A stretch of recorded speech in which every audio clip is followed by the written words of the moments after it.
जी अस्सलाम वालेकुम। Kindly confirm कीजिएगा आप लोग को आवाज़ ठीक आ रही है? क्या सब लोग मुझे सुन सकते हैं? चलें जी, that's great, thank you sir. So much. Thank you so much. अच्छा जी, उम्मीद है सारे लोग खैरियत से होंगे। फर्स्टली तो मैं आप लोग को वेलकम करता हूँ, आप लोगों ने टाइम निकाला सेशन को अटेंड करने के लिए, आप लोग यहाँ पे मौजूद हैं, तो बहुत शुक्रिया आप लोग का कॉलेज के बिहाफ पे। Once again thank you so much. हम अपना सेशन स्टार्ट करने जा रहे हैं, तो उम्मीद है सारे लोग खैरियत से होंगे। तो चलें जी, सेशन को हम फॉर्मली स्टार्ट करते हैं। बिस्मिल्लाहिर्रहमानिर्रहीम। सबसे पहले हम स्टार्ट करते हैं जी, बेशक इंसान के लिए वही है जिसकी वो कोशिश करता है, वो दीनी मामलात हों, वो दुनियावी मामलात हों, जितनी आप एफर्ट करेंगे, वो स्टडीज़ हों, स्टडीज से हट के कोई भी चीज़ है, आप उस चीज़ को अचीव कर लेंगे अगर आप उसको अल्लाह का नाम लेके स्टार्ट करते हैं। तो इसमें कोई क्राइटेरिया नहीं है कि ये जी, ये एक ऐसी चीज़ है जो अल्लाह ताला ने सब लोग के लिए किया, वो मुस्लिम हो नॉन मुस्लिम हो।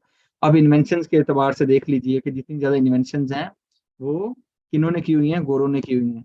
तो वो लोग भी एफर्ट करते हैं, मतलब किसी भी फील्ड में आप एफर्ट करेंगे तो अल्लाह ताला आपको ज़रूर कामयाबी व कामयाबी देंगे। ठीक है, तो हमारा इस सेशन का जो एम है, ऑब्जेक्टिव है, वो हम लोग इसलिए यहाँ पे आए हैं कि आप अपने खुद बॉस बने, आप अपनी प्रैक्टिस स्टार्ट करें।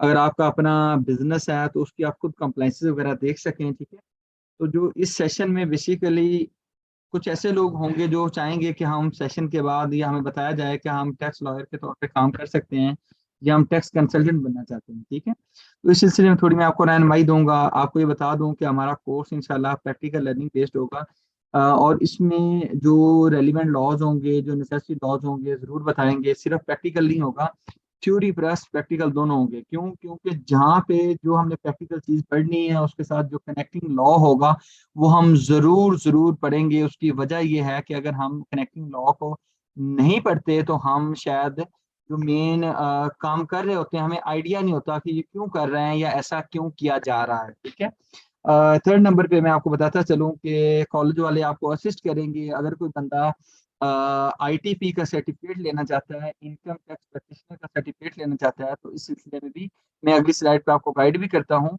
और जो लोग ग्रेजुएट हैं, कॉमर्स ग्रेजुएट हों, टैक्स पढ़ा हुआ है लेकिन वो चाहते हैं कि हमने इनकम टैक्स प्रैक्टिशनर क्या है, ये एक सर्टिफिकेट है जो एफबीआर की तरफ से होता है, और एफबीआर आपको अलाउ करता है कि आप इनकम टैक्स, सेल टैक्स या जो टैक्स लॉज है उनकी प्रैक्टिस कर सकें। लेकिन एक चीज आपको बड़े दोबारा वजाहत कर दूं कि ये आईटीपी का सर्टिफिकेट वुकला को नहीं चाहिए। वुकला साहबान आर ऑलरेडी एंटाइटल्ड कि वो किसी भी कोर्ट ऑफ लॉ में अपीयर हो सकते हैं। ये उन लोगों के लिए है जिन्होंने ग्रेजुएशन वगैरह तो की हुई है, प्रैक्टिस करना चाहते हैं, लेकिन उनके पास कोई प्रॉपर ऐसा कह लें कि कोई ऐसी अथॉरिटी नहीं है कि वो लॉ किसी कोर्ट में अपीयर हो सकें।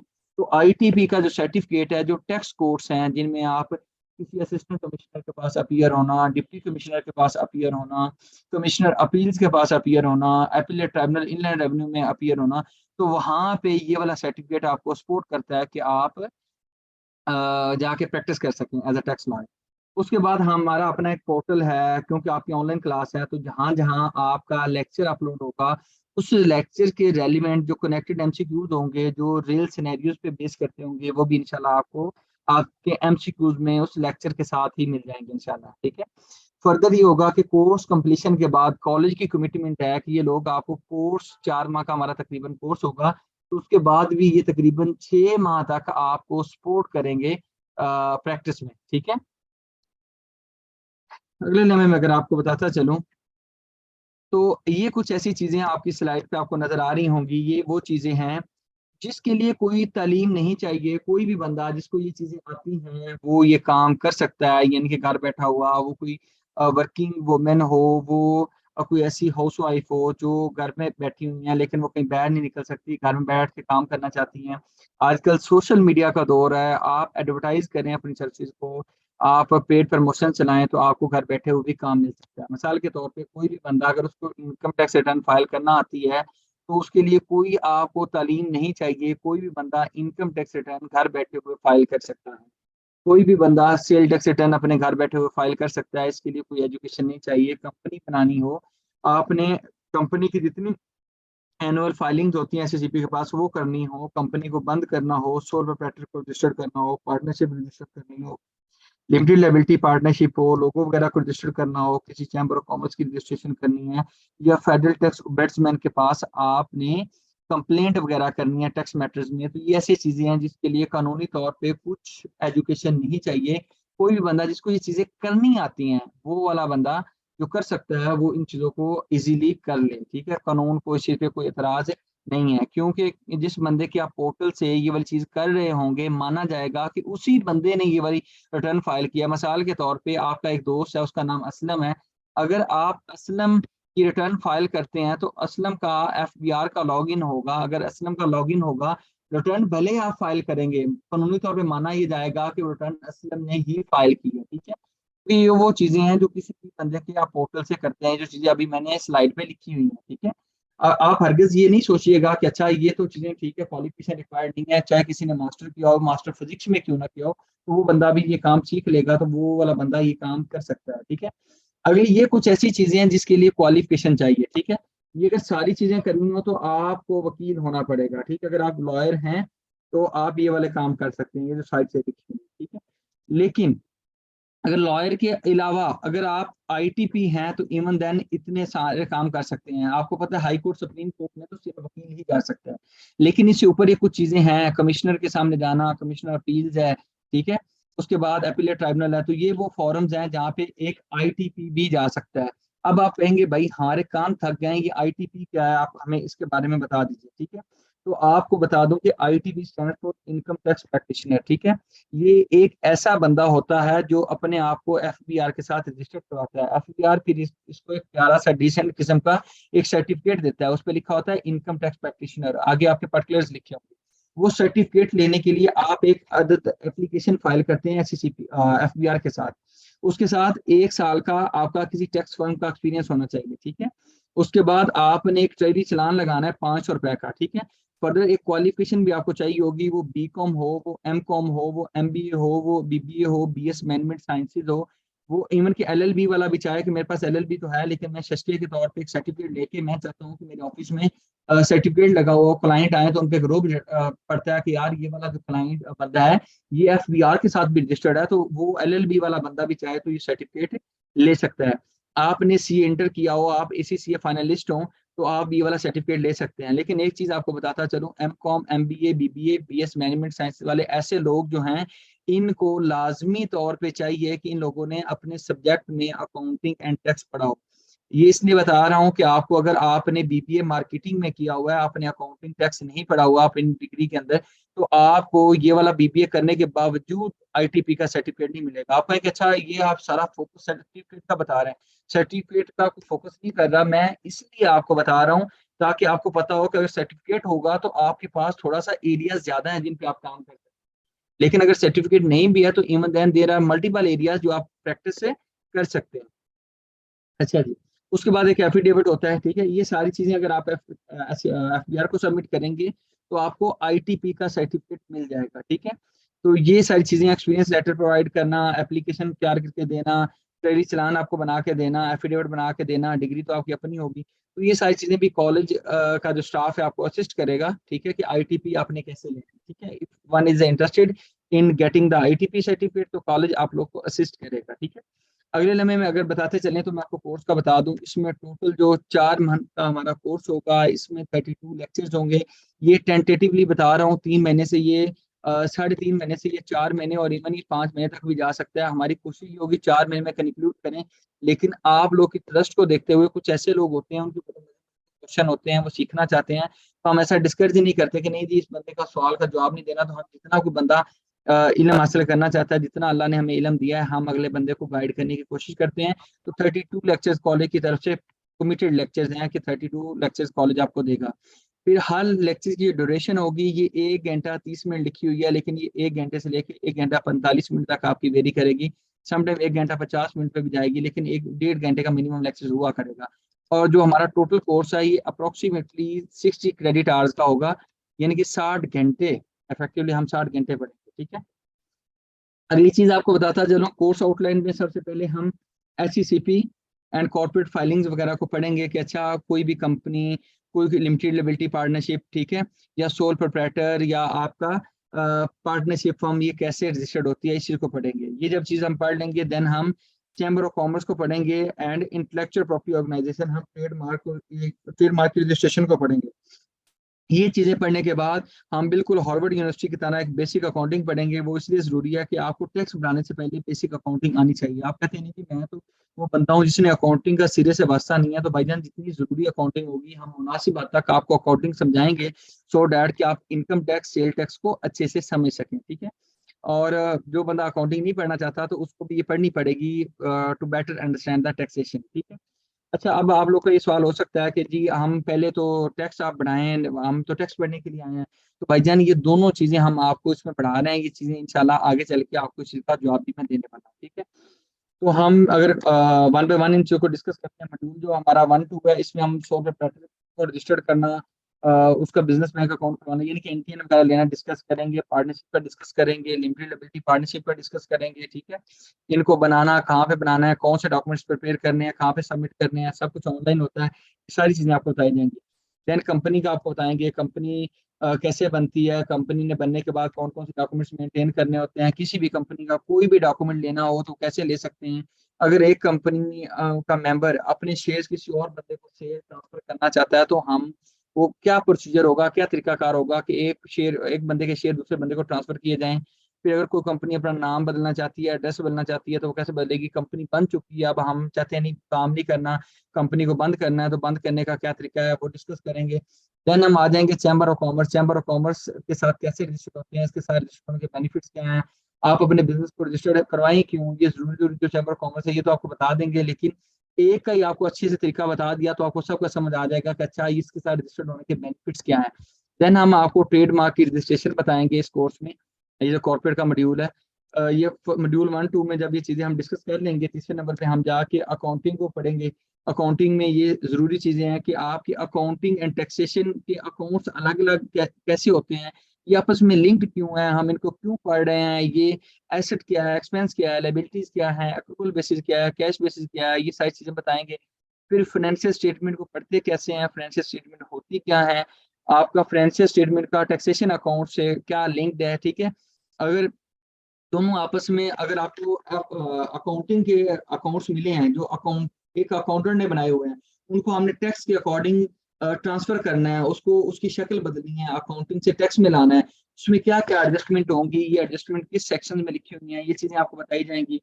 देन हम आपको बताएंगे कि टैक्स स्टैचू क्या है आपके कंट्री का, उसका इनकम टैक्स रूल से क्या ताल्लुक है, डबल टैक्सेशन ट्रीटी क्या होती है।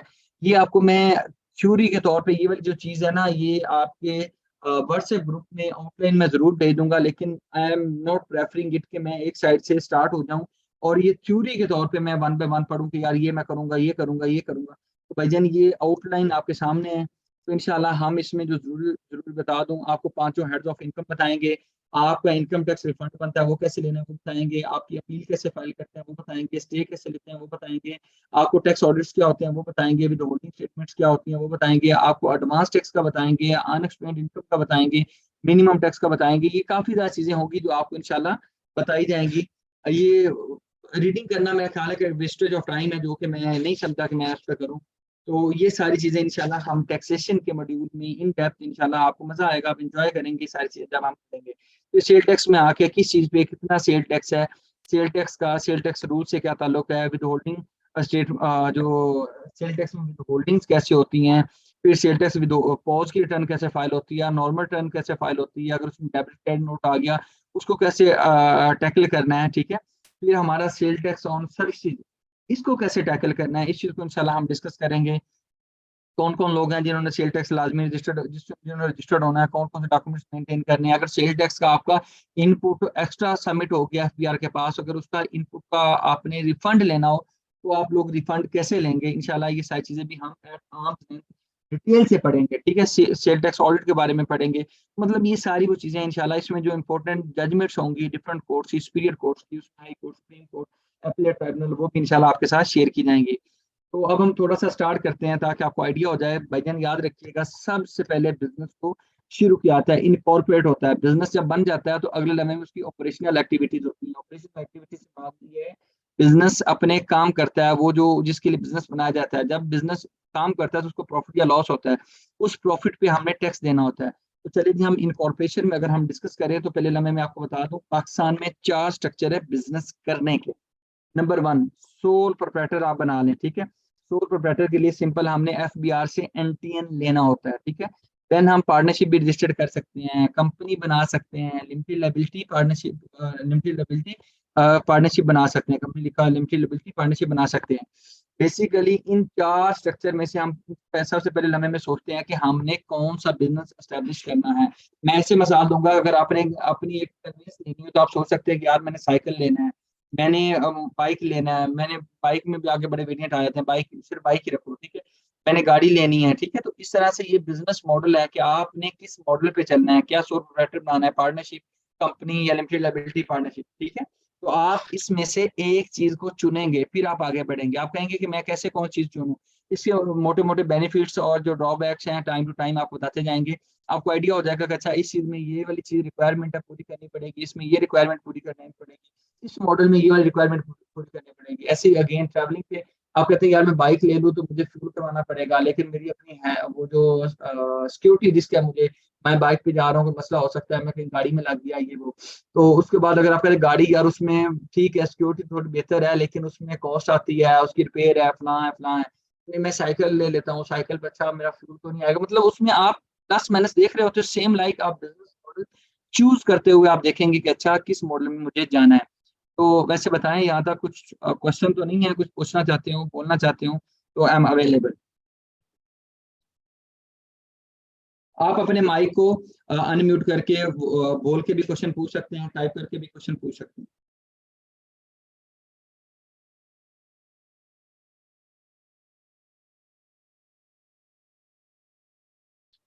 भजन आप लोग को आवाज आ रही है? जी जी क्लियर है। क्लियर है? जी सर, आवाज क्वेश्चन पूछना तो प्लीज कंफर्म कीजिए मुझे, सर प्लीज मैं आगे सर बढ़ूँ। लिमिटेड लायबिलिटी तो क्लियर करेंगे। अच्छा जानी, मैं लिमिटेड लायबिलिटी को आगे क्लियर भी करता हूँ। ये बेसिकली ना जब कॉर्पोरेट का एरिया बढ़ाऊंगा ना तो इंशाल्लाह मैं सिर्फ लिमिटेड लायबिलिटी का एक वर्ड डिस्कस कर लेता हूँ आप लोगों के साथ, वो भी आपकी पुरजोर फरमाइश पे। लिमिटेड लायबिलिटी का मतलब ये मैं दोस्त में जान, ये जो लाइनें मार रहे हैं प्लीज ये लाइनें शाने ना मारें स्क्रीन पे, ठीक है। लाइनें मारोगे तो फिर मैं भी लाइनें मारूंगा, ठीक है, फिर लाइनें क्रॉस हो जाएंगी हमारी। अच्छा, तो सर व्हाट इज प्रोप्राइटरशिप, जानी एक एक चीज हम डिस्कस करेंगे। आज की क्लास सिर्फ ओरिएंटेशन क्लास है, आपको बताने के लिए, समझाने के लिए कि आपके लिए क्लास सूटेबल है नहीं है, आपको समझ आएगी तो लाजमी। जो लोग एनरोल्ड हैं ठीक है, जो एनरोल्ड नहीं है वो अपने आप एनरोल करवा लीजिएगा। एक एक चीज को इंशाल्लाह हमने डिटेल से, यही वो चीजें हैं जिसको हमने पढ़ना है, ठीक है। लिमिटेड लायबिलिटी का बता देता हूँ। लिमिटेड लायबिलिटी, अगर हम इन्हीं दो अल्फाज को ओपन कर लें, लिमिटेड का क्या मतलब होता है कि इसका कोई एक बाउंड्री है जहां तक आप कहेंगे यार मैं यहाँ तक जिम्मेदार हूँ, ठीक है। जैसे हम कहते हैं ना फलां बंदे को, कहता है कि यार मैंने इस बंदे के, कोई हमारे पास आता है कहता है यार ये तुम्हारा भाई है, मैंने इससे पैसे लेने, अब कहते हैं यार इसको छोड़ दो तो मैं आपको पैसे दे दूंगा। वो कहता है कितने सारे पैसे दे दोगे? अब आप कहते हैं नहीं यार मैं सारे तो नहीं दूंगा, इसने कितने देने, उसने कहा 10 लाख देना। आप कहते हैं यार 5 लाख मेरे से ले लो और 5 लाख इसी से ही लेना। यानी कि 5 लाख तक आप अपने आप को क्या कर रहे हो, लिमिटेड कर रहे हो, अपने आप को बाउंड कर रहे हो। लिमिटेड का मतलब ये होता है कि बाउंड करना, लेकिन उसकी कोई एक तयन कर लेना कि इस हद तक, ठीक है। लाइबिलिटी क्या होता है, जिम्मेदारी, यानी कि हम अपने आप को बाउंड कर रहे हैं एक लिमिट तक, ठीक है। लेकिन आप लिमिटेड बाय शेयर्स भी होती है, ये सारी चीजें इंशाल्लाह हमने आगे पढ़नी है। मतलब इसमें आप ये कह लीजिए कि आप कहते हैं मैं यहाँ तक जिम्मेदार हूँ भाई, इससे ज्यादा मैं जिम्मेदार नहीं हूँ, ठीक है। जी सर थोड़ी सी क्लियर है। क्लैरिटी हुई है? बाकी इंशाल्लाह मैं डिटेल में जब हम इन चीजों को पढ़ेंगे तो हम डिस्कस करें, ठीक है।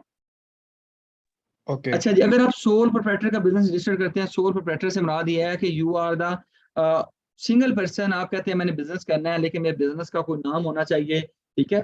मिसाल के तौर पे आप कहते हैं जी मेरा नाम असलम है, आई वांट कि मेरा बैंक में अकाउंट होना चाहिए असलम ट्रेडर्स, ठीक है। और आप बैंक के पास जाते हैं, यार मुझे असलम ट्रेडर का अकाउंट खोल दो। वो कहता है यार तुम कौन हो? आप कहते हैं मेरा नाम तो असलम है। तो वो कहता है ठीक है मैं असलम का अकाउंट खोल देता हूँ। आप कहते हैं नहीं जी मैंने असलम ट्रेडर्स का अकाउंट खोलना है।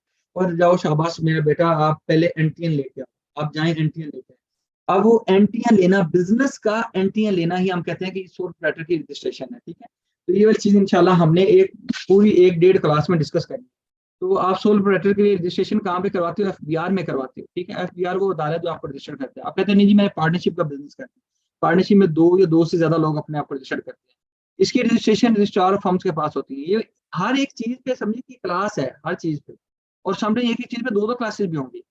तो इसके लिए हमारा एक कानून है पार्टनरशिप एक्ट 1932, इसके लिए कोई कानून नहीं है सोल प्रोप्राइटर के लिए। पार्टनरशिप एक्ट 1932 के अकॉर्डिंग हम अपना पार्टनरशिप बिजनेस रजिस्टर्ड करते हैं। कैसे करते हैं? I shall be letting you know in the next class, further classes.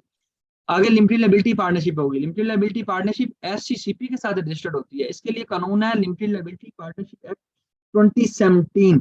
Then हमारा एक और जो स्ट्रक्चर है वो कंपनी है। ये जो पीछे हमने चार चीजें डिस्कस की, कंपनी भी एससीसीपी के साथ रजिस्टर्ड होती है, इसके लिए कंपनी एक्ट 2017। ये वो गवर्निंग कानून है जिनके तहत आपकी कंपनी शंपनी बन रही होगी, आपका पार्टनरशिप का बिजनेस रजिस्टर्ड हो रहा होगा, ठीक है। यानी कि ये दो चीजें हैं जो एससीसीपी के साथ रजिस्टर्ड होंगी, ये रजिस्ट्रार ऑफ फर्म के साथ रजिस्टर्ड होगी, और ये वाली चीज एफबीआर के साथ रजिस्टर्ड होगी, ठीक है। आगे अगर बढ़े तो मैंने आपको बताया था, ये आपको याद होगा ये वाली चीज। तो इसमें मैंने आपको बताया था कि सबसे पहले इनकॉर्पोरेशन होगी। इनकॉर्पोरेशन में अभी हमने चीजें डिस्कस की कि आप इनकॉर्पोरेशन में क्या क्या बना सकते हैं। अब इन चार चीजों में से एक चीज ऑप्ट करेंगे कि मैंने ये वाला बिजनेस इनकॉर्पोरेट करना है। सबसे पहले आप बिजनेस को पैदा करना है, बिजनेस को रजिस्टर्ड करना है, ठीक है। जैसे मिसाल के तौर पर आप गाड़ी लेते हैं, गाड़ी लेते हैं तो खर्चे उसके बाद स्टार्ट होते हैं, ठीक है। फिर आप उसकी डेप्रिसिएशन भी होती है, सारी चीजें। यानी कि सबसे पहले आप गाड़ी लेंगे तो गाड़ी के एक्सपेंसेस होंगे। इस तरह टैक्स तब आएगा जब आप बिजनेस को रजिस्टर्ड कर लेंगे और कुछ ना कुछ सेल परचेज सारी चीजें करेंगे। हमने कहा जी बिजनेस बना लिया, इनमें से सपोज करें आपने कहा जी मैंने एक पार्टनरशिप रजिस्टर्ड कर ली, लेट्स सपोज जी कर ली। पार्टनरशिप कहाँ पे रजिस्टर्ड होगी? हमने कहा जी वो रजिस्टर्ड होगी आपकी रजिस्ट्रार ऑफ फर्म्स के पास। उसके लिए कौन सा कानून है? पार्टनरशिप एक्ट 1932, ठीक हो गया। देन आपकी आ जाती है ऑपरेशनल एक्टिविटी, यानी कि बिजनेस अब चलना शुरू हो गया। जैसे हमने कहा गाड़ी चलनी शुरू हो गई तो खर्चे आएंगे। अब बिजनेस चलना शुरू हो गया, इससे क्या मुराद है? आप परचेज भी करेंगे चीजों को, फिर सेल करेंगे, आपके कुछ खर्चे आएंगे। खर्चे कैसे आ सकते हैं? यूटिलिटीज के खर्चे आ सकते हैं, स्टाफ की सैलरीज आ सकती हैं, रेंट के एक्सपेंसेस आ सकते हैं।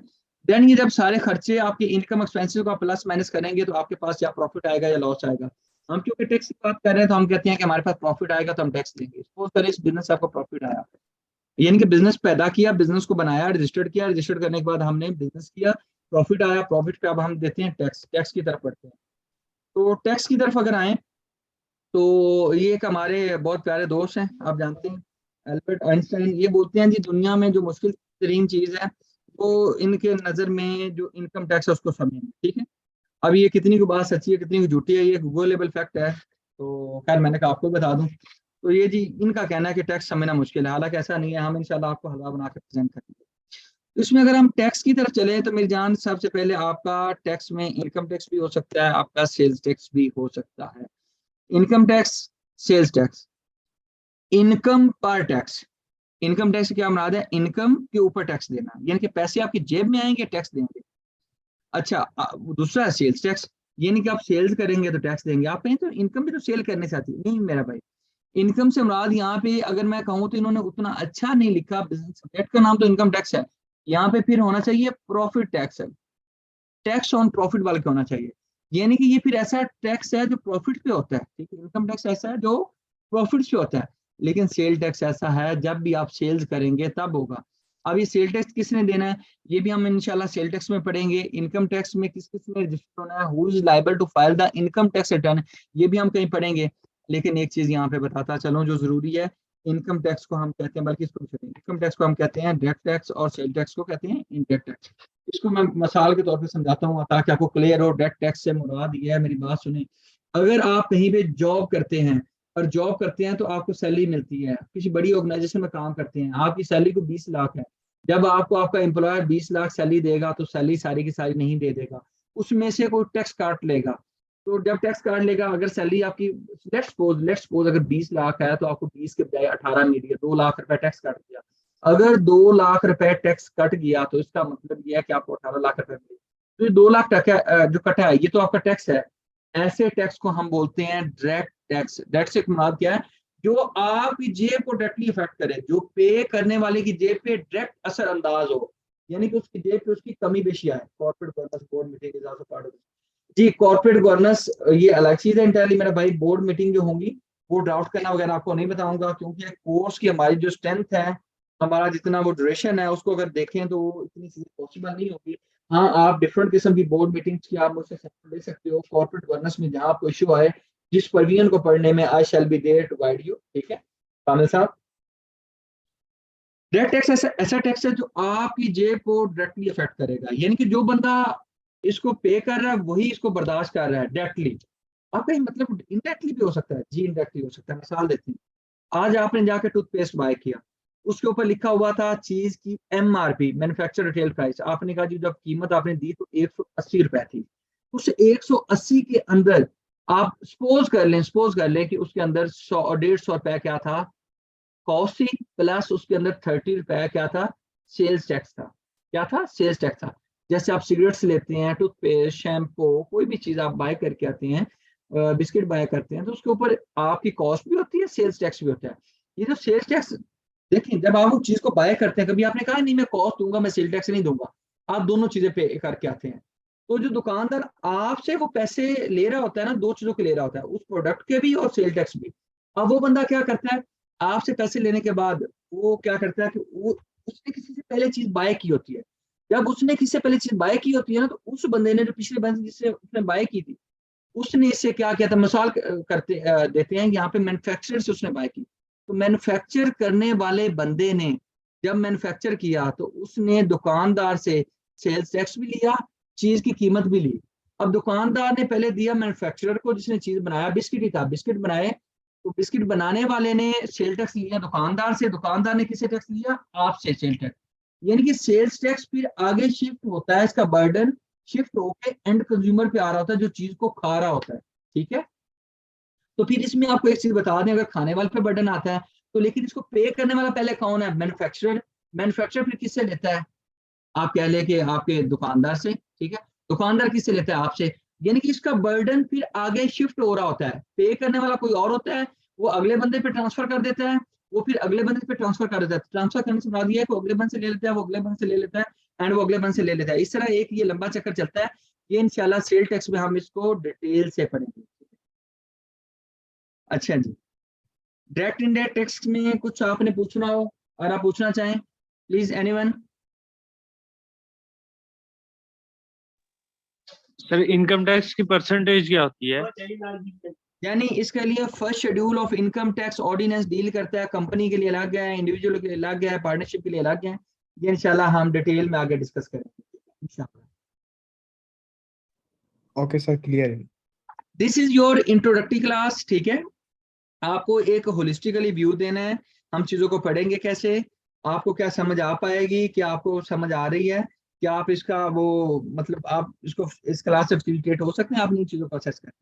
टैक्स की दो टाइप्स होती हैं जी, टैक्स की और भी टाइप्स है, अभी आप ये समझिए कि दो टाइप्स है, इनकम टैक्स है, सेल टैक्स है, आपकी फेडरल एक्साइज ड्यूटी है, कस्टम है, बड़ी सारी चीजें हैं, लेकिन आपके लिए जो जरूरी है, जो हर बंदे को जानना जरूरी है, वो income tax and sales tax ही है। ठीक है, अच्छा जी, कोई क्वेश्चन नहीं है, चले जी मैं आगे बढ़ता हूँ।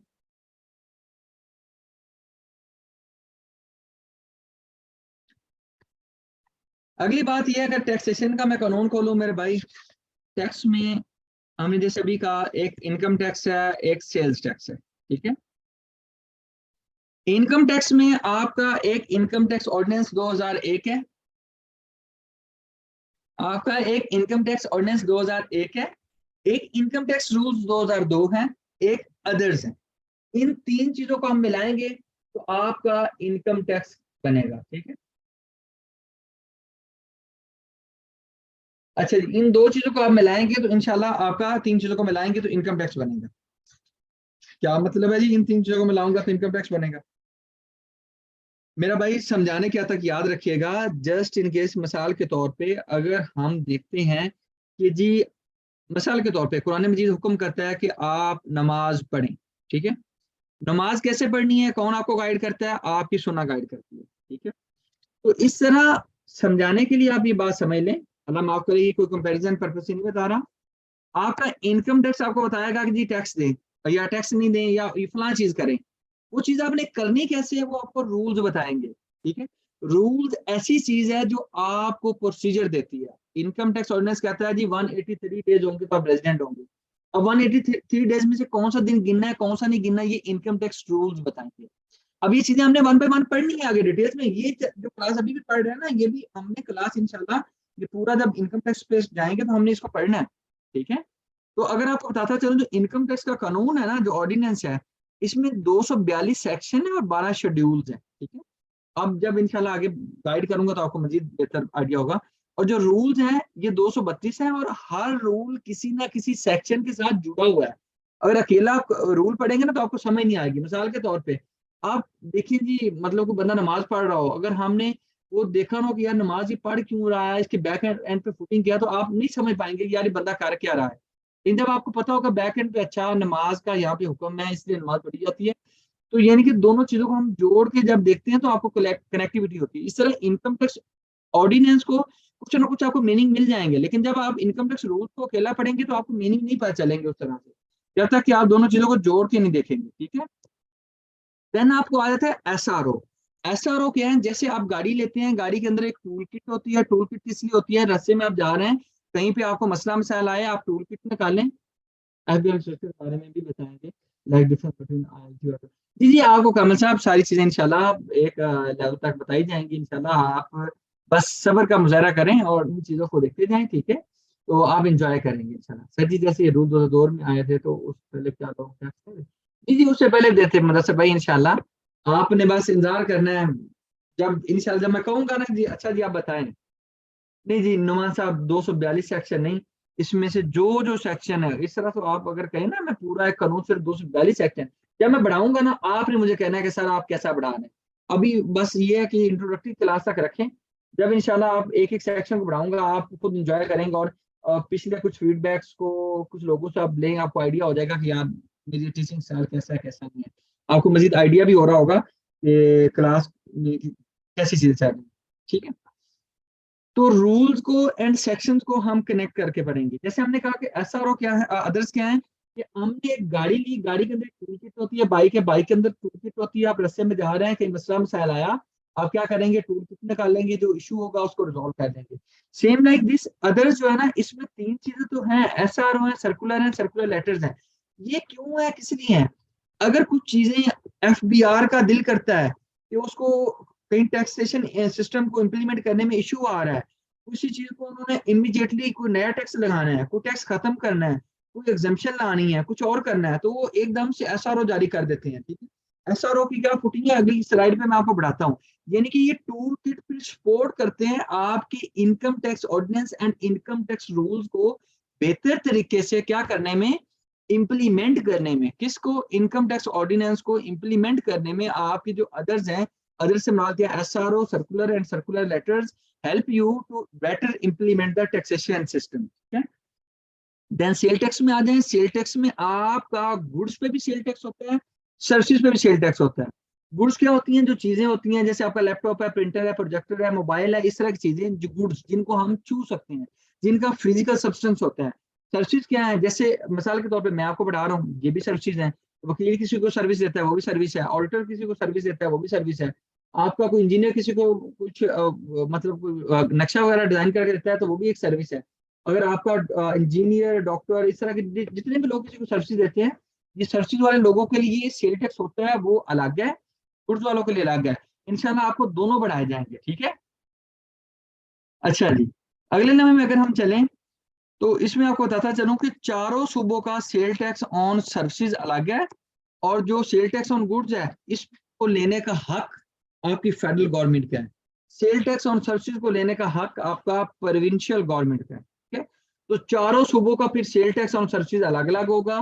सेल टैक्स ऑन गुड्स आपका क्योंकि फेडरल का हक है तो वो एक ही होगा पूरे मुल्क में। फिर इस्लामाबाद, अगर चार सूबों का सर्विसेज का टैक्स अलग है तो इस्लामाबाद का फिर अलग होगा, ठीक है। इस्लामाबाद वैसे तो कोई सूबा नहीं है लेकिन इसका अलग है। अभी क्योंकि एसआरओ सर्कुलर लेटर को हमने डिटेल से नहीं पढ़ा था, तो चले जी आपको वो भी थोड़ा सा बेहतर करके बता देते हैं। एसआरओ मेरा भाई, कभी भी कानून का कोई भी आप सेक्शन पढ़ रहे हो तो वहां पे अगर वर्ड एज में भी प्रोवाइडेड आ जाए तो आपने याद रखना है कि इस सिलसिले में एफबीआर ने कोई एसआरओ जारी किया हुआ है। क्यों जारी किया हुआ है, एफबीआर के पास डेलीगेटेड लेजिस्लेशन की पावर है। डेलीगेटेड लेजिस्लेशन से क्या मुराद है, आपके पार्लियामेंट ने कुछ अदारों को पावर्स दी हुई हैं कि वो अपने कानून खुद बना सकते हैं। तो टैक्स के कानून के बारे में एफबीआर के पास पावर्स है कि वो कानून ले आए।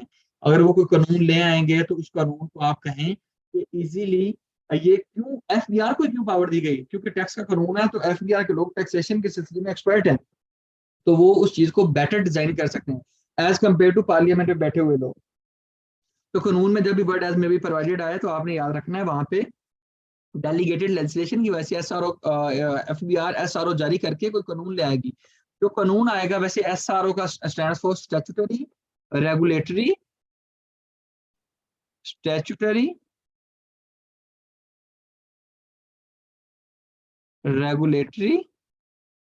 ऑर्डर्स। जैसे जैसे आपका इनकम टैक्स ऑर्डिनेंस है उसको हम एज इट इज मानते हैं, हम उस पर यकीन रखते हैं, हम उस पर ईमान रखते हैं, हम उसको फॉलो करते हैं, बिल्कुल इसी तरह जो आपका एसआरओ होता है ये भी आपका कानून ही होता है, लेकिन ये अकेला इसकी कोई वक़्त नहीं होती, ये आपके किसी कानून के साथ जुड़ा होता है, किसी कानून के साथ कनेक्टिंग होता है, तभी इसकी कोई पहचान होती है। एसआरओ वैसे नहीं जारी हो सकता, जैसे हमने कहा रूल्स वैसे नहीं आ सकते लाजमी तौर पे, वो किसी सेक्शन के साथ जुड़े होंगे। तो एसआरओ भी लाजमी तौर पे किसी सेक्शन को इम्प्लीमेंट करने के लिए, किसी चीज को लाने के लिए होगा। ऐसे नहीं है कि हवा में एसआरओ आ गया, ठीक है। एसआरओ के लिए बाकायदा तौर पे कोई इम्प्लीमेंटेशन होनी चाहिए, ठीक है, एससीसीपी के पास, एफबीआर के पास, ठीक है भाई। नोटिफिकेशन का कोई डिफरेंस इसके साथ उस तरह से नहीं है। आप जो इनमें जो कनेक्टिंग चीजें आपकी इनकम टैक्स में हैं वो एसआरओ है, सर्कुलर है या सर्कुलर लेटर है, और उन्हीं तीन चीजों को मैंने यहाँ पे एक्सप्लेन किया है, ठीक है। एसआरओ के बाद क्या आता है, आपका सर्कुलर आता है। सर्कुलर को सेक्शन 206 एंड 214 ने डिफाइन किया है। सर्कुलर क्यों आता है? सर्कुलर आता है ताकि गाइड किया जा सके टैक्स पेयर्स को एंड ऑफिशियल्स को, कौन से ऑफिशियल, जो एफबीआर के ऑफिशियल हैं। और मजीद एसआरओ और सर्कुलर आने का क्या मकसद होता है, ताकि कंसिस्टेंसी को अचीव किया जा सके, ताकि कंसिस्टेंसी को अचीव किया जा सके। क्या मतलब कंसिस्टेंसी? ऐसा नहीं है कि मैं एक चीज पर टैक्स 15% दूं और मतलब उसकी कोई वाजा कानून में लिखा ही नहीं हुआ, मुझे लगता है कि 15% है, एक और भाई को लगता है 10% है, एक और साहब है और कामल साहब उनको लगता है 4% है। तो कानून कहता है कि यार, एफबीआर कहता है कि मैं क्यों ना एक सर्कुलर जारी करके सब लोग को बता दूं कि इसका रेट ये 10% है, ठीक है, ताकि सारे लोग एक जैसा काम करें, कंसिस्टेंसी को अचीव करें। जितने भी सर्कुलर होते हैं ये बाइंडिंग होते हैं तमाम लोगों पे, लेकिन कभी सर्कुलर बाइंडिंग नहीं होता, ठीक है। बाइंडिंग से मराद दिया कि उस पर वो अमल ना भी करे तो हम उसको डांट डपट नहीं कर सकते कि यार तुमने इसको फॉलो क्यों नहीं किया। देन सर्कुलर के अलावा एक चीज आती है सर्कुलर लेटर्स, इसका हवाला इन 2 सेक्शन में। सर्कुलर लेटर्स एफबीआर इशू करता है सो डैट वो असिस्ट कर सके, गाइड कर सके, इंस्ट्रक्ट कर सके किसको, जो उसके सबऑर्डिनेट्स हैं, जो उसके सबऑर्डिनेट्स हैं, किसके सबऑर्डिनेट्स हैं, एफबीआर के। एफबीआर के कौन लोग सबऑर्डिनेट्स हैं, उसके assistant commissioner, deputy commissioner, commissioner appeal, inspectors, ठीक है। इस तरह के जितने सारे लोग हैं उनको ये लोग इंस्ट्रक्ट करने के लिए, गाइड करने के लिए, असिस्ट करने के लिए एफबीआर सर्कुलर लेटर इशू कर सकता है। जो सर्कुलर लेटर्स आते हैं ये भी तमाम लोगों पे एप्लीकेबल होते हैं, लेकिन ये भी कमिश्नर पे एप्लीकेबल नहीं होते। आप पूछें ये कहाँ पे लिखा हुआ है भाईजान, ये सेक्शन अगर आप पढ़ लेंगे तो आपको आइडिया हो जाएगा कि ये बातें मैं हवा में नहीं बढ़ा रहा, ये बातें कहीं ना कहीं पे लिखी हुई हैं, ठीक है। तभी वाली ये चीजें आप मैं बोल रहा हूँ, ठीक है। आप इसको पढ़ेंगे तो इंशाल्लाह आपको इन चीजों का आइडिया हो जाएगा। कानून कैसे बनता है, this section are under which law. जी नोमा, हम क्योंकि इनकम टैक्स ऑर्डिनेंस की बात कर रहे हैं तो ये वाली जो चीजें हैं, ये income tax ordinance 2001, income tax ordinance कहाँ से डाउनलोड करना है ये भी आपको बताया जाएगा ऑनवर्ड, ठीक है। उसमें सर्च कैसे करना है वो भी आपको बताया जाएगा। ये सारी चीजें आपको इंशाल्लाह आगे बताई जाएंगी क्लासेस में। तो उसके बाद आपको आ जाए बताते हैं कि आप लोगों में से मुझे कोई बताए, कोई भी साहब बताएं जो अपने आप को माशाल्लाह से समझते हैं कि मैं बता सकता हूँ एक्ट वर्सेस ऑर्डिनेंस में डिफरेंस क्या होता है। प्लीज अपने आप को अनम्यूट कीजिए, प्लीज एक्सप्लेन कीजिए act versus ordinance, any one of you. Ordinance जो होता है वो कंप्लीटली बाय इन्फोर्स, वो कुछ टाइम पीरियड्स के लिए इन्फोर्स किया जाता है, लाइक परमानेंटली वो इन्फोर्स नहीं होता, उसको बाद में चेंज भी किया जाता है। प्रेसिडेंट कुछ टाइम के लिए उसे इन्फोर्स करता है कंट्री कुछ टाइम से, अच्छा कुछ टाइम के लिए, कुछ टाइम से क्या हमारा कोई आइडिया है? आई थिंक 30 डेज का टाइम पीरियड है, उसके बाद अगर चाहे तो वो 30 डेज के लिए और बढ़ा सकते हैं। अच्छा नहीं, प्रेसिडेंट वाली बात ठीक है, लेकिन बाकी बात ठीक नहीं। अच्छा कोई और साहब?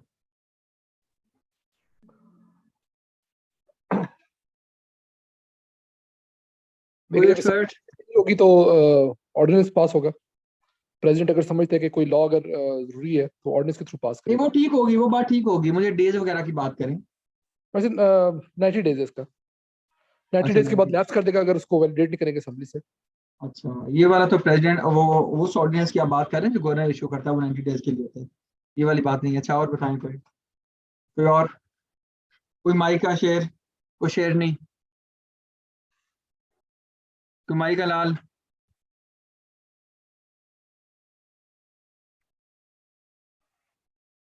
बोलो खामोशी।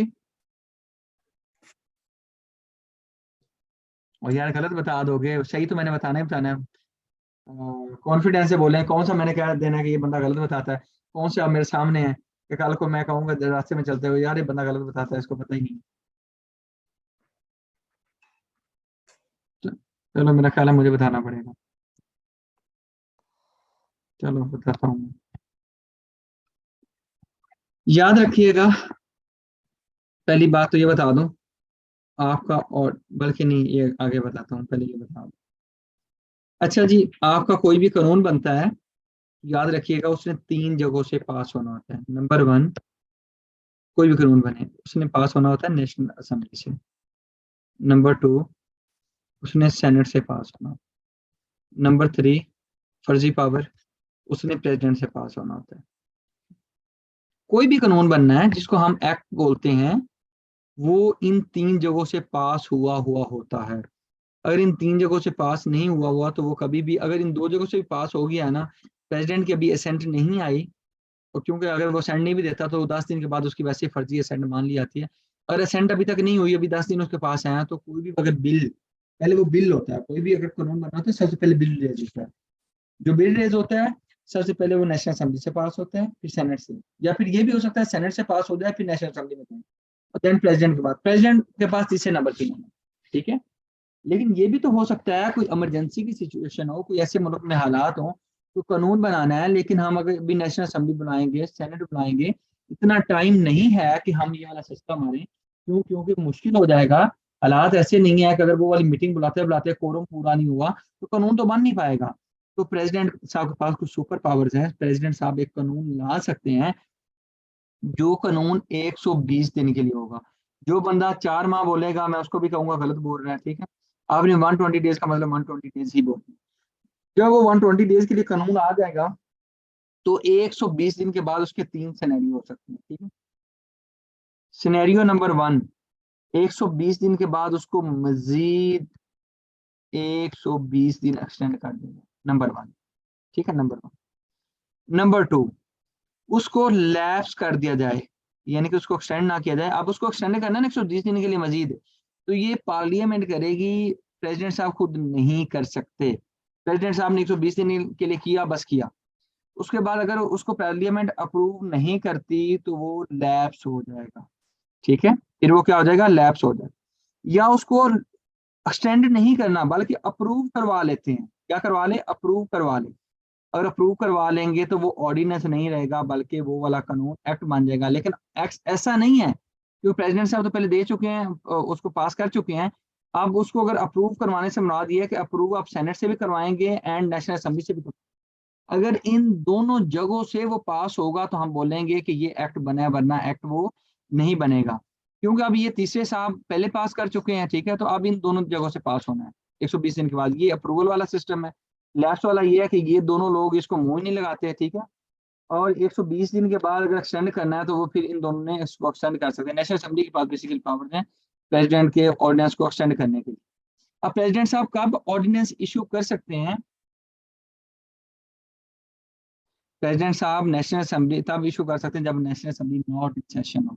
नेशनल असेंबली का इलाज नहीं हो रहा तो प्रेसिडेंट साहब चाहें तो क्या करें? ऑर्डिनेंस लेके आए। जो भी ऑर्डिनेंस आएगा आपको बता दिया 120 डेज के लिए होगा, ठीक है।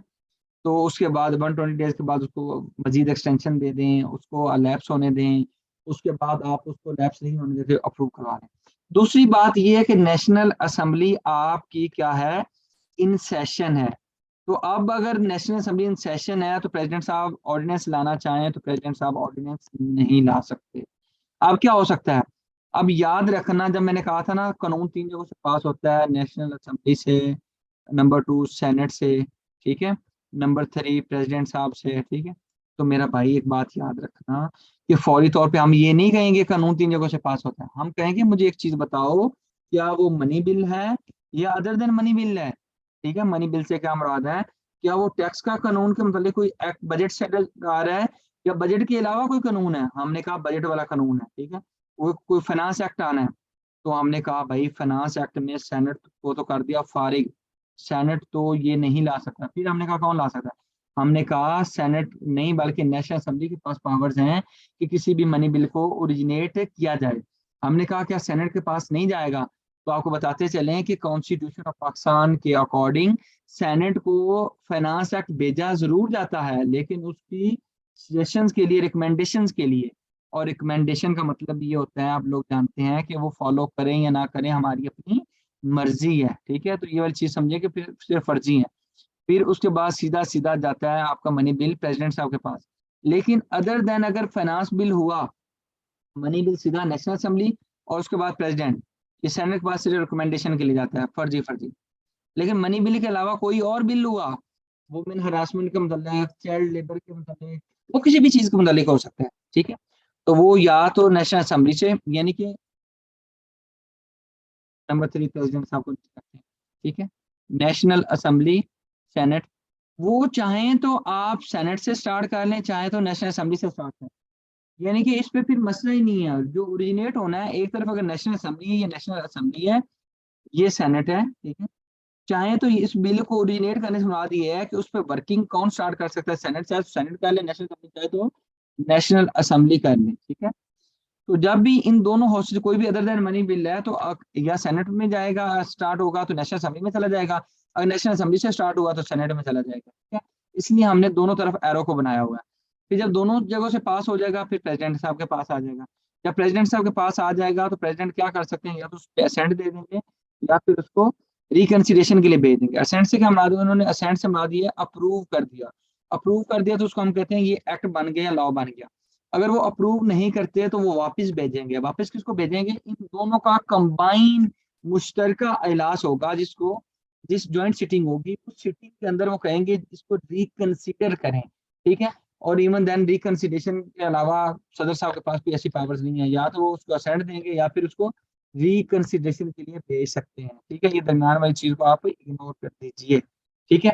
अब यहाँ पे एक अहम सवाल पैदा होता है कि भाई अगर ऑर्डिनेंस 120 दिन के लिए है तो इनकम टैक्स ऑर्डिनेंस 120 दिन के बाद वो अभी भी ऑर्डिनेंस ही क्यों चल रहा है, यानी कि वो अभी एक्ट या लॉ क्यों नहीं बना, ठीक है। तो ये सवाल पैदा हो सकता है। 120 दिन के बाद सपोज करें एक दफा एक्सटेंड भी होता तो 240 दिन बाद उसको खत्म हो जाता, अगर अप्रूव हो जाता तो इनकम टैक्स एक्ट बन जाता। अब इनकम टैक्स एक्ट भी नहीं है, ये तो अभी इनकम टैक्स ऑर्डिनेंस है।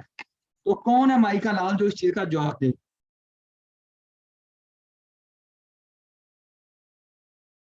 कोई साहब है जो जवाब देंगे।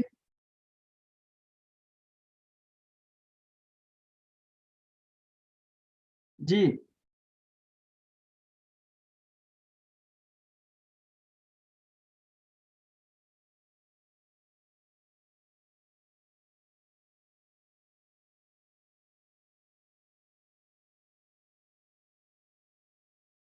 मेरा ख्याल है फुल खामोशी है, आप लोग बताना नहीं चाहते, ठीक है।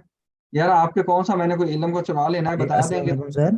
वाले सलाम, मुझे खुशी होगी। जी सर, आवाज़ आ रही है मेरी आपको? जी कुर्तो लाइन का दूध साहब बिल्कुल आवाज आ रही है। अच्छा, मैं बशीर अहमद बात कर रहा हूँ। एक्चुअली ये जूम किसी और का ओपन था। अच्छा अच्छा अच्छा। क्वेश्चन का आपके ये मैंने देखिए। मैंने कहा शायद फेक आईडी बनाई हुई है, हैं? नहीं नहीं नहीं, फेक आईडी नहीं है बिल्कुल।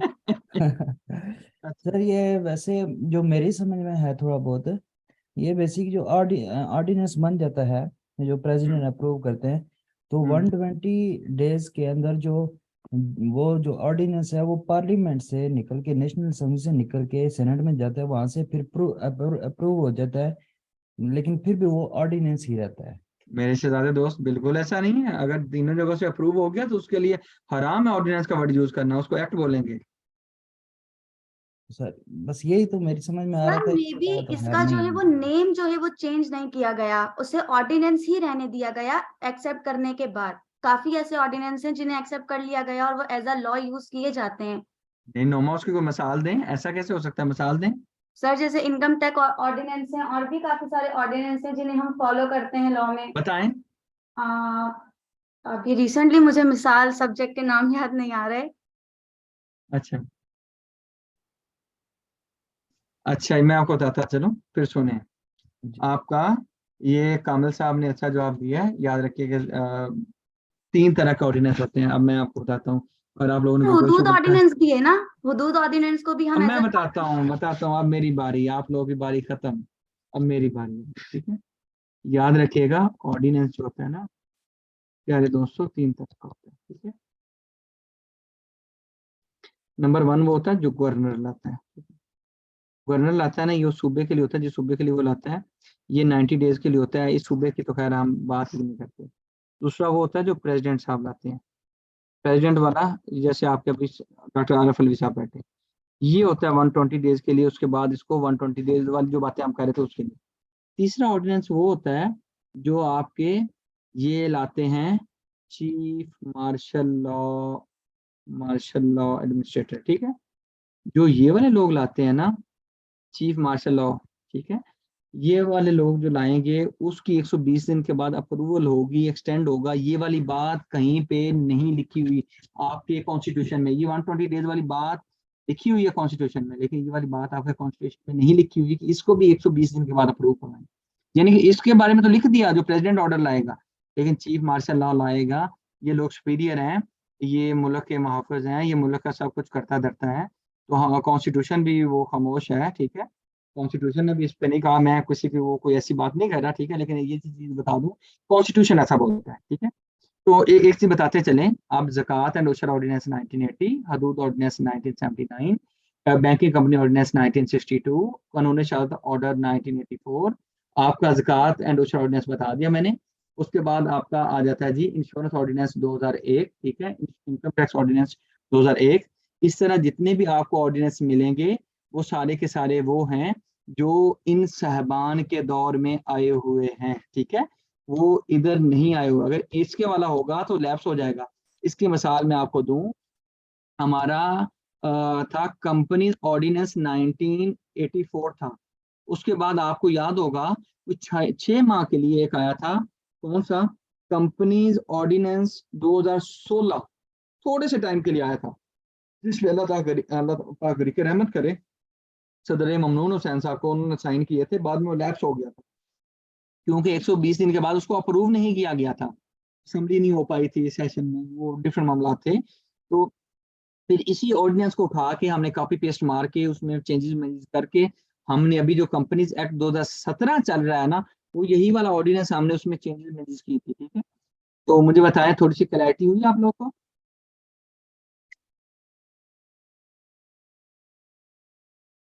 जी जी क्लियर हुआ सर, कुछ? जी सर क्लियर हो गया है। Yes sir. अच्छा जी, तो यहाँ तक कोई क्वेश्चन है किसी का?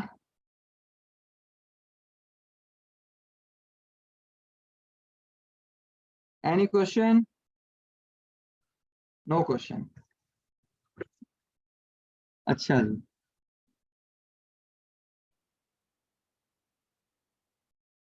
अगली चीज आपको बताते चलें, आपका इनकम टैक्स में देखें, टैक्स पे करना तो बहुत अच्छी बात है, पे करना भी चाहिए, लेकिन कानूनी तौर पे 2 टर्म्स होती हैं, एक टैक्स अवॉइडेंस होता है और दूसरे नंबर पे एक टर्म होती है टैक्स अवॉइडेंस।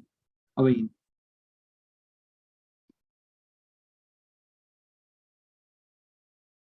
टैक्स अवॉइडेंस क्या है? कानून का इस्तेमाल करते हुए हलाल तरीके से टैक्स बचाना, ठीक है, इलीगली नहीं, लीगली टैक्स बचाना टैक्स अवॉइडेंस है।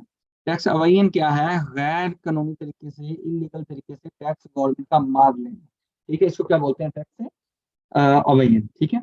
तो आपको बताते चलें कि हमने इस चीज पे फोकस करना है, इस चीज पे।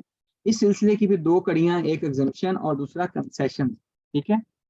तो आपको ये मैं चीज बता दूं कि आपके इनकम टैक्स ऑर्डिनेंस में मैं बहुत डिटेल में नहीं बताऊंगा, क्योंकि मैंने आपका कुछ आंसर सेशन भी करना है, तो ये कुछ सेक्शन है जो एग्जाम्पशन के बारे में बात करते हैं, ये सेक्शन इंशाल्लाह हम पढ़ेंगे भी, आपको बताए भी जाएंगे।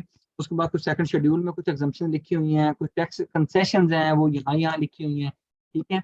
ये दिल करता है आपको बताई जाए, लेकिन इंशाल्लाह ये चीज़ें आपको नेक्स्ट क्लासेस में डिटेल में हम डिस्कस करेंगे कि किस सेक्शन में क्या चीज़ मेंशन की हुई है, ठीक है।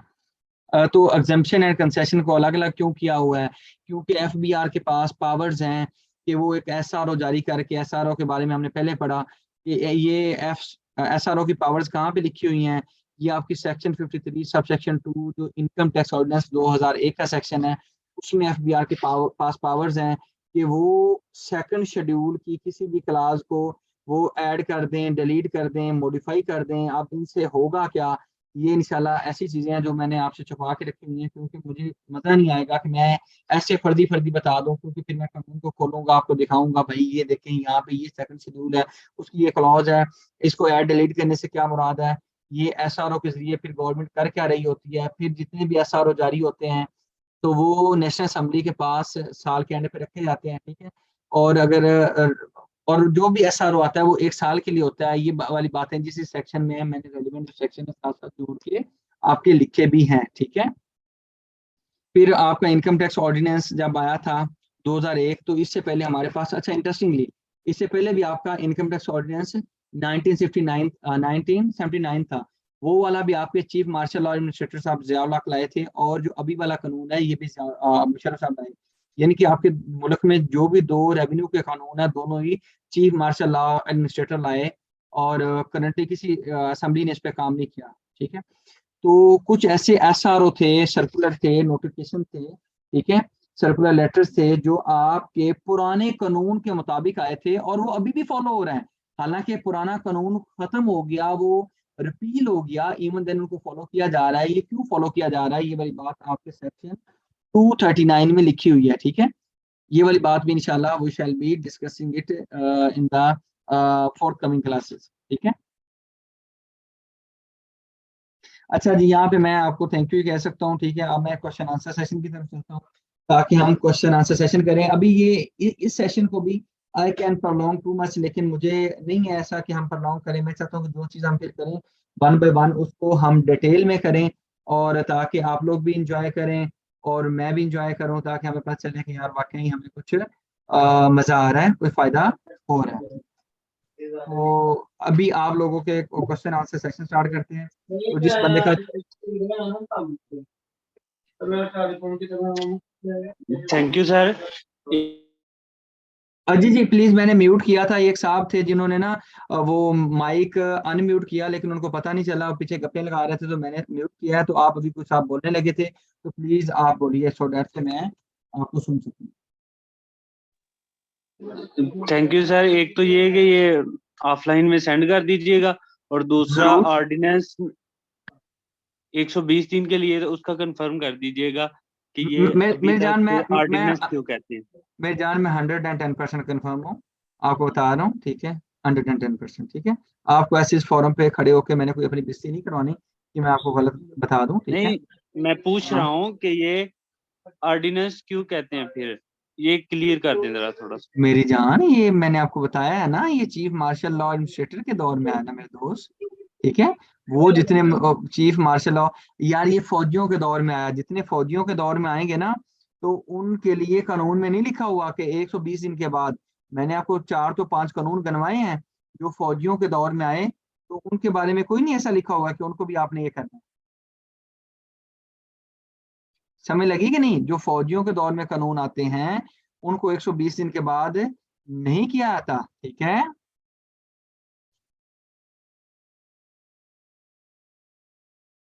जी किसी बंदे का क्वेश्चन है?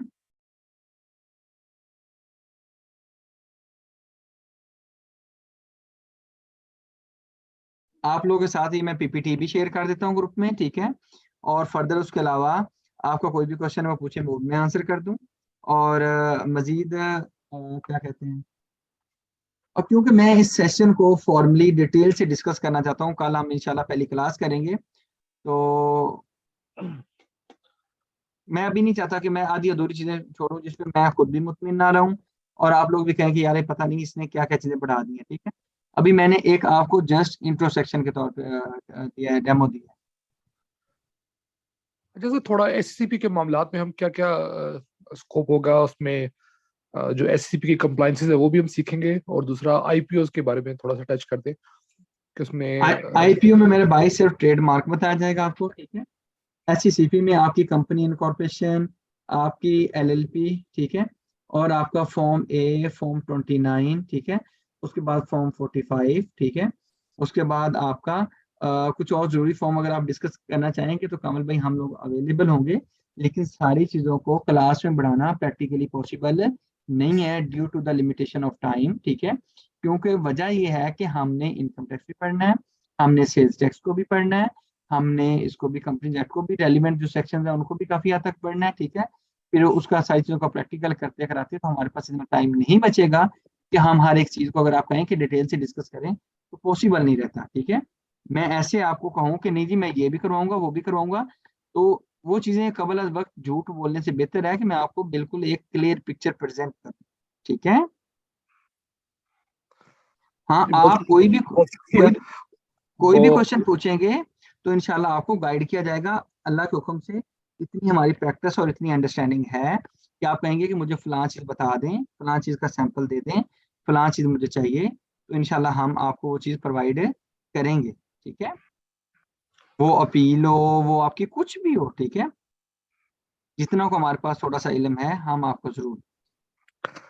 बस आईआरएस पे सर हाथ जरा साफ करवा दीजिएगा। आयरस इंशाल्लाह, आयरस को इंशाल्लाह डिटेल में करवाएंगे मेरा भाई, थैंक यू। डिटेल, ठीक है जी।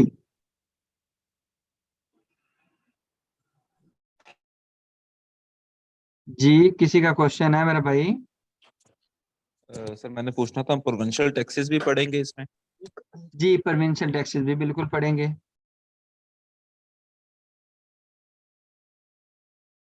जो आपका सेल टैक्स ऑन सर्विसेज है वो आपको बढ़ाया जाएगा, जरूर बढ़ाया जाएगा। और पूछें जी। एससीसीपी में सर कितने कम से कम शेयर रख सकते हैं ये बता दीजिए।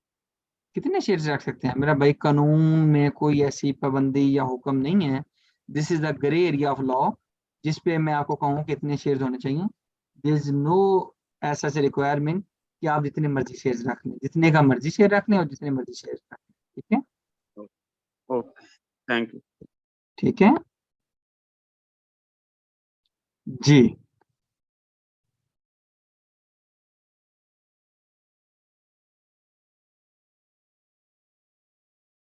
जी कोई क्वेश्चन पूछना चाहेंगे तो आप पूछिए, जो भी आपका क्वेश्चन होगा मैं आपको फेथफुली गाइड करने के लिए यहाँ पे मौजूद हूँ, ठीक है।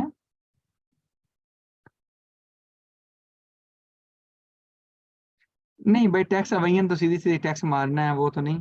टैक्स जो अवॉइडेंस है ना, इसके जो हलाल हलाल तरीके हैं ना वो जरूर बताऊंगा। वो फिर आपको बता देंगे, करना आपने खुद है भाई। वो एक सेक्शन 192 के तहत वो एक criminal, we shall not guide you, क्या वो करें, ठीक है। करना हो तो करिएगा, ठीक है मेरे भाई। मैं स्लाइड आपके लिए हर क्लास की, जिस क्लास की स्लाइड्स होंगी वो आपके साथ ग्रुप में भेजी जाएंगी। अभी वाली स्लाइड्स भी मैंने आपके लिए कन्वर्ट की हैं, जो अभी मैं आपको भेजता हूँ। क्लास जो ही एंड होती है तो पहले लम्हे में इंशाल्लाह आपको स्लाइड्स ही भेजूंगी। या आप सीधा सीधा आप इनकम टैक्स में मतलब आप अपना रेवेन्यू कम कर दें, आप एक्सपेंसेस बढ़ा दें, ठीक है। आप अगर मिसाल के तौर पे आपको लगता है कि सैलरी पे टैक्स ज्यादा बन रहा है और वो बंदा कंपनी के अंदर वो बन रहा है अपना मेंबर भी है, आप उसको डिविडेंड दे दें, तो डिफरेंट सारी चीजें हैं, ठीक है, डिसक्लासिफिकेशन कर दें। लेकिन सर इट इज बेटर अगर ये पहले मिले। जी जी नहीं नहीं, सारी स्लाइड्स आपको पहले नहीं मिलेंगी, जो जो आपको क्लास भेज जाएगी उसकी स्लाइड्स मिलेंगी। ऐसा नहीं है कि मैं आपको ऐसे गलत कमिट नहीं कर सकता सर। इनकम टैक्स ऑफिसर के लिए क्या प्रोसेस, इनकम टैक्स प्रैक्टिशनर या ऑफिसर, क्या पूछना चाह रही हैं? नोमा पूछे। ऑफिसर जो होते हैं income tax officers like government post पे, अच्छा के लिए वो तो टेस्ट वगैरह किस तरीके से, मतलब उनका प्रोसेस होता है? अच्छा नोमा देखें, वो वाली चीज अलग है, ठीक है, मैं आपको बता दूं। उसके लिए पीपीएससी, ठीक है, उसके लिए FPSC उसके एग्जाम होते हैं। अगर आपने ACDC लेवल की पोजीशन पे जाना है तो आपको CSS देना पड़ेगा, ठीक है। आपने इंस्पेक्टर लेवल की जॉब पे जाना है तो आप सिंपल 1 पेपर जो MCQs होते हैं उसकी तैयारी कर लेंगी, ठीक है। आपको वैसे गाइड कर दूंगा, ठीक है। वो this is not something that is relevant to this course, ठीक है। वो एक इंटायरली आपको एक कहेंगी तो मैं आपको बुक भी बता दूंगा, ठीक है। तो काफी ज्यादा बुक्स भी मार्केट में है, ठीक है। तो वो बेसिकली वो भी तब आपको फायदा है कि अगर आपको टैक्सेशन उसमें कुछ कोर्स रेलिवेंट चीजें होती हैं और कोर्स से हट के होती हैं, ठीक है। तो वो वाली चीजें फिर आप कह लें कि इससे एसोसिएटेड नहीं है, ठीक है।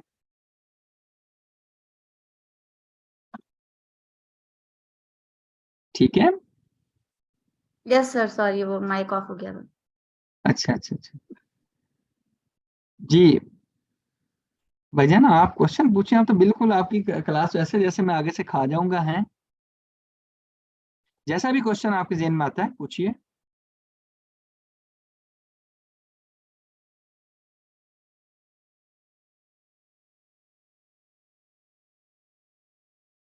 है क्वेश्चन कोई?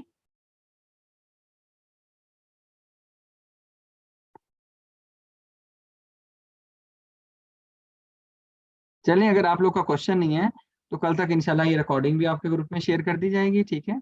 और आपको इंशाल्लाह ये स्लाइड्स मैं अभी ग्रुप में भेज देता हूँ, ठीक है। खुश रहें। इंशाल्लाह कल आपसे मुलाकात होती है सेम टाइम पे। तो इंशाल्लाह हम फिर सेशन को आगे बढ़ाएंगे और कल हम फॉर्मल पहली अपनी क्लास करेंगे, ठीक है। ठीक है जी। कल हम प्रॉपर हमारी 1.5 घंटे की क्लास होगी। इंशाल्लाह हम 8:30 अपनी क्लास स्टार्ट कर लेंगे और हमारी क्लास अल्लाह ने चाहा तो इंशाल्लाह हमारी क्लास 10 बजे तक जाएगी, ठीक है। Okay sir. चलें जी, thank you so much to all of you for joining the session. जी चलें जी, बहुत शुक्रिया, थैंक यू।